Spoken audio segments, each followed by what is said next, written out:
السلام عليكم ورحمة الله وبركاته. مساء الخير يطول مع حضراتكم، يا رب الجميع يكون بألف خير وصحة وسلامة يا رب. يا ريت يا جماعة بس قبل ما نبدأ الكلام في الفيديو كلنا ندعي للمشجعين بتوع النادي الأهلي اللي توفوا امبارح بعد مباراة الأهلي والاتحاد السكندري. الأهلي كان بيلعب الاتحاد السكندري امبارح وقدر يكسب 1-0 والجمهور خرج مبسوط بالنتيجة وثلاث نقط مهمين جدا، لكن الفرحة لم تستكمل. في مشجعين من النادي الأهلي بنتين وهم بيعدوا الطريق عربية خبطتهم امام ملعب برج العرب في حادث مروري. توفوا المشجعتين والنادي الاهلي نزل بيان بينعي فيه اهل المشجعتين نورهان ونرجس، وربنا يغفر لهم وربنا يرحمهم يا رب. امبارح شفنا بعد المباراه تصريحات مارسيل كولر، التصريحات اللي يعني مارسيل كولر عرف المسمى التلقيح باللهجه المصريه، وبينه وبينك برضه يعني هو كلام، يعني كلمه اللي ناس قالوها عليه، اللي انت مثلا مشارك في عقد موديست او في نسبه في عقد موديست. طبعا هي كلمه تضايق جدا، هي كلمه تزعل. هو الراجل ما يعرفش حاجات من ديت، والراجل قال لك اللي انا في كل مباراه لها نظام، كل مباراه لها اداء الخصم او المنافس بيبقى له مثلا طريقه لعب، فانا بشوف اللعيبه او بشوف مثلا الطريقه اللي تناسبني ايه واختار اللعيبه.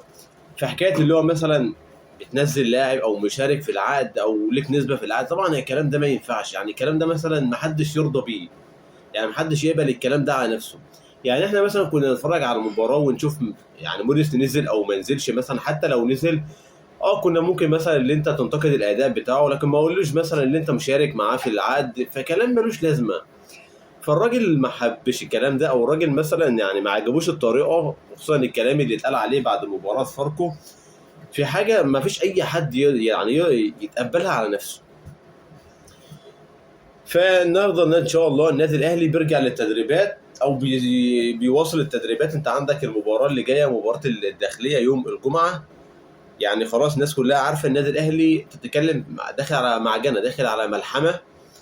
فعندك كل يومين او كل 3 ايام عندك مباراه. لعب امبارح مباراه الاتحاد، قبلها يوم الجمعه كان عندك مباراه فاركو، هتلعب يوم الجمعه الجايه عندك الداخليه، الثلاث عندك الزمالك. فهي كل 48 ساعه او كل 3 ايام عندك مباراه. فان شاء الله النادي الاهلي يقدر اللي هو يواصل انتصاراته من اجل العوده لصداره الدوري. طيب عمر كمال عبد الواحد يعني امبارح اتعرض لاصابه في العضله الاماميه. النهارده هيعمل فحوصات وهيعمل اشعه، هنشوف الاشعه هتثبت ايه، او نشوف مثلا هل اللاعب هيغيب، او هتشوف فتره غيابه او مده الغياب هتبقى قد ايه. نتمنى ان الاصابه تكون بسيطه، نتمنى ان الاصابه ما تكونش تاخد منه وقت كتير او وقت طويل، وباذن الله يقدر اللي هو يرجع في مباراه الزمالك. طيب تعال بقى نتكلم في الموضوع المهم، والموضوع اللي هو مفاجاه في تقرير مراقب مباراه الزمالك والمصري. الناس كلها اتفرجت على مباراه الزمالك والمصري، وشفنا الاحداث اللي حصلت سواء من عبد الله السعيد، سواء من المدير الفني للزمالك جوميز مع الحكم الرابع.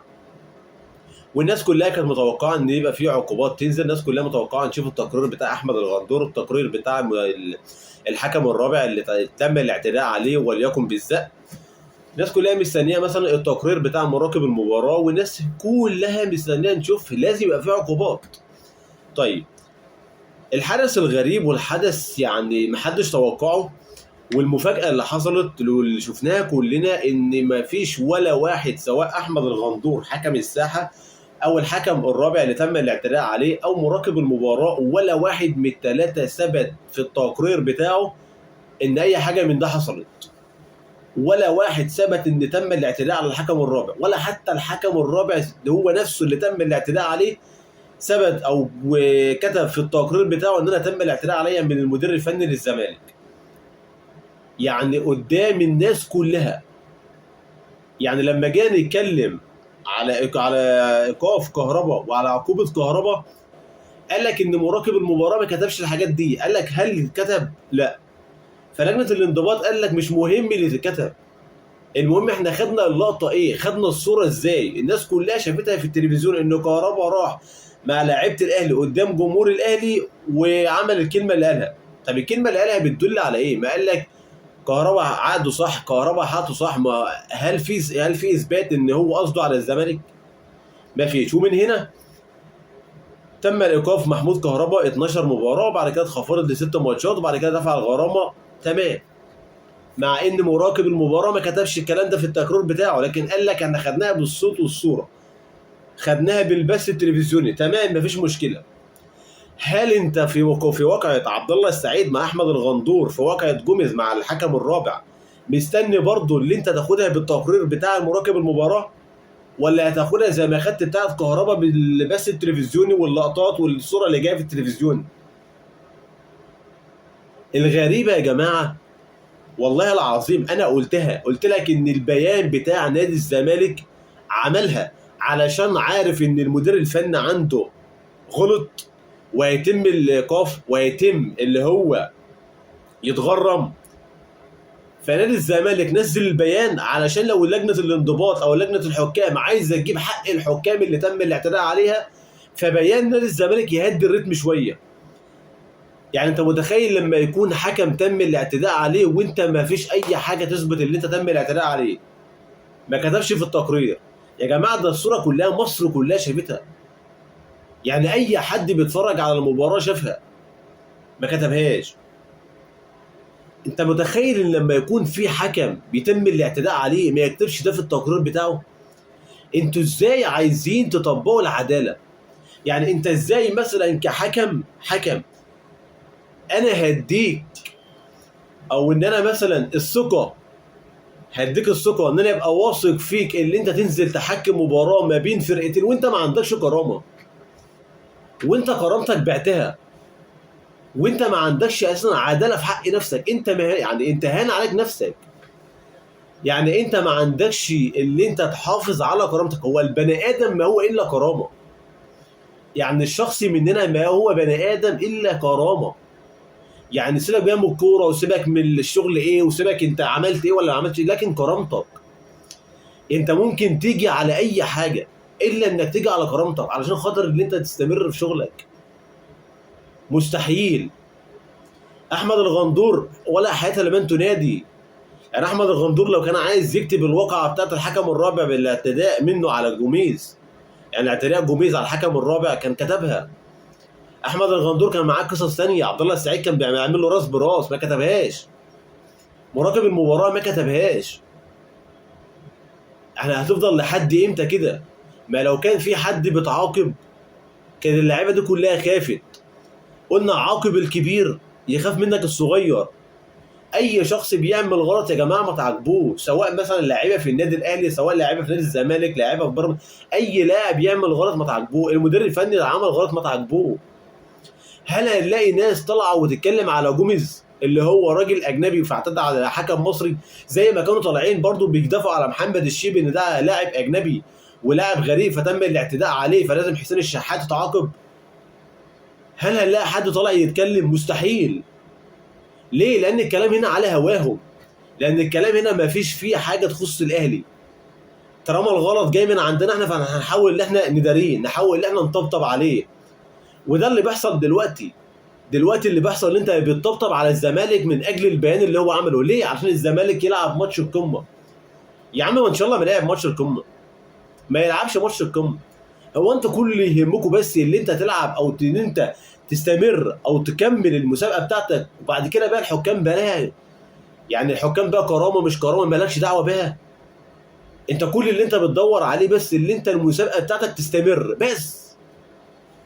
لكن يبقى عندك نظام، يبقى عندك كرامه للحكام، تبقى عندك مثلا تدي حق الحكام، تقدر تحمي الحكام. كل الكلام ده مفيش منه اي منفعه. كل الكلام ده ما يلزمكش في اي حاجه. كل اللي يهمك بس اللي انت خايف على المسابقه بتاعتك. وكل ده ليه؟ يعني انت ليه مثلا عمال تطبطب على الزمالك علشان يلعب ماتش القمه؟ علشان البيان اللي هو عمله، البيان اللي عمله يا جماعه معروفه، وانا قلتها امبارح، البيان اللي الزمالك عمله الغرض منه اللي انت لو بتفكر تعمل عقوبه على المدير الفني عندي، لا، فانا بعمل لك بيان ان الحكام بتاعتك جايه عليا. في بيان اي حد يقرا البيان هيعرف ان الفريق ده ضحك للاخر، يعني هيعرف ان البيان ده كلته ضحك. فانت متخيل يعني لجنه الانضباط بترميها على اتحاد الكره، اتحاد الكوره بيرميها على لجنه الانضباط. يعني لما تسال الناس في اتحاد الكوره عملتوا ايه في الواقعه بتاعت جوميز على الحكم الرابع، قال لك احنا مالناش دعوه، الدوري العام دي مسؤوليه او مسابقه تخص رابطه الانديه. تمام، لكن الحكام تخص لجنه الحكام اللي هي تبع لاتحاد الكوره. يقول لك لا مش تبعنا. الفكره كلها يا جماعه ان احنا عندنا رئيس رابطه الانديه احمد دياب واتحاد الكوره جمال علام، الاثنين ما بيكلموش بعض، الاثنين ما فيش تواصل بينهم، وفي مشاكل بين الاثنين، وكل ده علشان احمد دياب عايز يرشح للجبليه او عايز يرشح نفسه لاتحاد الكوره، في نفس الوقت ان جمال علام خايف، وفي نفس الوقت ان جمال علام مش قادرين يعملوا اي حاجه، كله بيرميها على الثاني يقول لك احنا هنقضي الفتره بتاعتنا ونمشي. في حاجه انت ما انتش عارف، الكوره في مصر ضايعه بسبب الاثنين، ان رابطه الانديه لها حاجات وماشيه مع نفسها، اتحاد الكره له حاجات وماشي مع نفسه، وده في غلط وده في غلط، وان الاثنين مش عايزين يعملوا تواصل مع بعض، والاثنين ما بيكلموش بعض، والاثنين لو اتقابلوا في اي مناسبات رسميه ما بيكلموش بعض ولا بيسلموا على بعض. فالكره المصريه في النص ضايعه ما بين رابطه الانديه وما بين اتحاد الكره. انت متخيل لما يكون انت عندك عنصر من عناصر اللعبه وهو الحكم يتم الاعتداء عليه وانت ما تقدرش تحميه؟ طب ازاي الحكم ده انا اثق فيه بعد كده في مباراه اقول له انزل احكم بالعدل؟ اي عدل؟ عدل مين وهو ما عندوش كرامه لنفسه؟ عدل مين؟ يعني ايه العدل اللي انت مستنيه من حكم بايع كرامته؟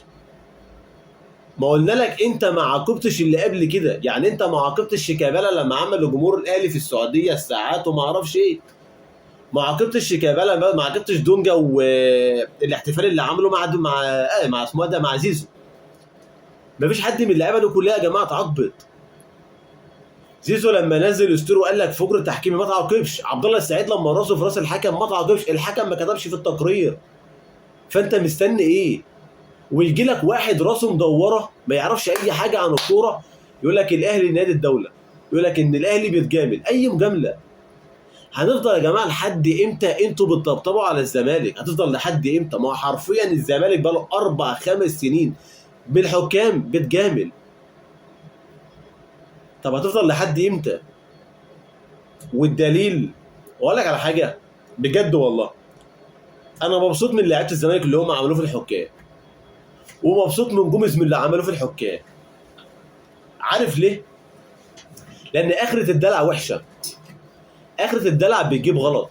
اللي انت لما تقعد 4 5 سنين بتجامل في الزمالك وتدلع فيه وبتديله قرارات وبتساعده في الماتشات وبتساعده في القرارات، ويجي مره ما تساعدوش فيها هيقلب عليك وهيحرجك قدام الناس زي ما عملك. وارجع بالذاكره وافتكر جمهور الزمالك في اسوان مع الحكم امين عمر، ارجع لكلام عبد الواحد السيد بعد المباراه اللي فاتت، ارجع لكلام او بيان الزمالك اللي عمله بعد مباراه سموحه مع البنا اللي ما رضاش يحسب ضربه جزاء لسموحه وادى طرد للزمالك، ادى طرد لحسام حسن وخسر المباراه وطلع بينزل بيان وبيشتكي من التحكيم اللي هو كل مباراه في خلال ال4 5 سنين فاتوا ما فيش مباراه عدت غير لما الزمالك يتجامل من التحكيم. فعشان كده بقول لك ان اخره الدلع وحشه، انت عمال تدلع فيه، فلما تلاقي مره ما تساعدوش هيحرجك. وده اللي ظهر، ده اللي ظهر قدام الناس، وده اللي طلع للناس كلها. لكن ده مش موضوعنا، الموضوع اللي انت ازاي حكم مباراه، مراقب مباراه، حكم رابع تم الاعتداء عليه ما يكتبش في التقرير بتاعه ان تم الاعتداء عليا من المدير الفني للزمالك؟ هل حتى يتحاسب؟ مستحيل. هل حد ياخد قرارات؟ ده انت المفروض تطبق اللائحه. انا لحد الان مش متخيل انت ازاي في واقعة كهرباء اللي عملت عقوبه على كهرباء 12 مباراه وغرمته، وبعد كده العقوبه اتخفضت 6 ماتشات. شيكابالا عمل لجمهور الاهلي في السعوديه الساعات والفلوس ما توقفش، ودي صوره يعني فيها اهانه للكل، سواء للجنه المنظمه، سواء للصوره بتاعت البلد وانت بتلعب في دوله غريبه زي دوله السعوديه، سواء للناس المسؤولين عن المباراه.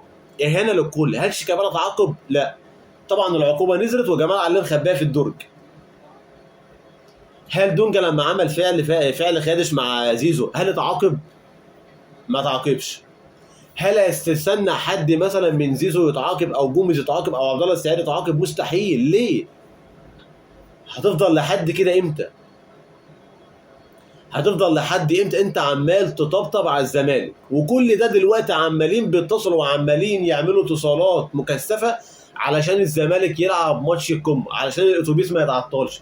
يا عم ان شاء الله ملاعب، ما تحافظ على المسابقه اللي انت مسؤول عنها. حاول تحمي الحكام، حاول تصون كرامه الحكام، حاول تصون كرامه المسابقه اللي انت مسؤول عنها. لكن انت ما يهمكش اي حاجه قد ما يهمك اللي انت المسابقه عندك تستمر. فمن هنا من بجد بجد انت دلوقتي كرامه الحكام انت ضيعتها. الحكام نفسهم ضيعوا كرامتهم، الحكام نفسهم ضيعوا كرامتهم. يعني هو خبير التحكيم كابتن سمير عثمان طلع وقال لاحمد الغندور لازم تحافظ على كرامتك، لازم تحافظ على كرامه الحكام. هل الناس كلها غلط وانتوا اللي صح؟ الناس كلها شايفه حاجات وانتوا شايفين حاجات تانية؟ كل ده عشان انت عمال تطبطب في النادي الابيض ابو خطين حمر اللي ما بيعرفش يعمل حاجه من نفسه.